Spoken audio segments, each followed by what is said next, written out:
এই দেশের সাধারণ জনগণের জীবনের পরিবর্তন হয় না। এই দেশের খেটে খাওয়া মানুষের ভাগ্যের পরিবর্তন হয় না।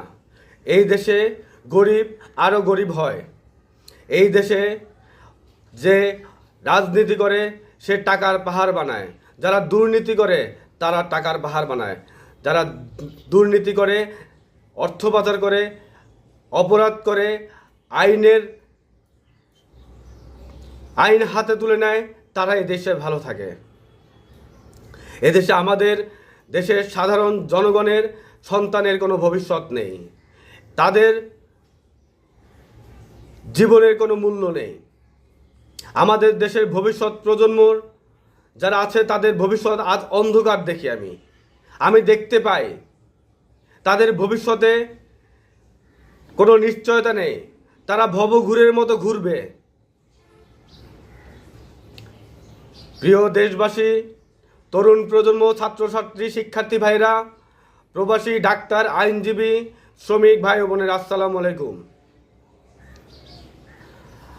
আজ একটি বড় রাজনৈতিক দল, বিএনপির প্রধান চেয়ারম্যান বেগম খালেদা জিয়া আজকে নেত্রী দেশে ফিরে এসেছেন চিকিৎসা শেষে সুস্থ হয়ে। তাকে অভিনন্দন। তারা বিগত সময়ে ক্ষমতায় ছিল, কিন্তু দেশের জনগণের ভাগ্য পরিবর্তন হয়নি, দেশ উন্নতি হয়নি। ফ্যাসিস্ট সরকার আওয়ামী লীগ যেমন ক্ষমতায় ছিল, দেশের জনগণের ভাগ্য পরিবর্তন হয়নি। ক্ষমতা আঁকড়ে ধরতে চেয়েছিল, তারাও এক সময় কাজ করেছিল। বিগত দীর্ঘদিন তারা দেশের বাইরে বিভিন্ন জনে পালিয়েছিল, এখন তারা দেশে আসছে।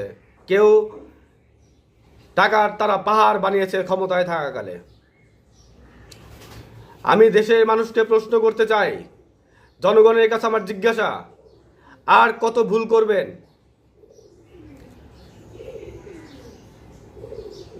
এখন যদি ক্ষমতায় তারা আসে ভবিষ্যতে, তাহলে কি দেশে চাঁদাবাজি বন্ধ হবে, দুর্নীতি বন্ধ হবে, ঘুষ বন্ধ হবে, দ্রব্যমূল্যের দাম কমবে, ভেজাল খাদ্য বন্ধ হবে? কিচ্ছু হবে না।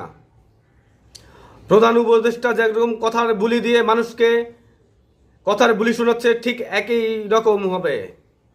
কিন্তু এই দেশটা তো সবার। দেশের জনগণের যদি উন্নতি না হয়, তাহলে দেশ কিভাবে আগাবে?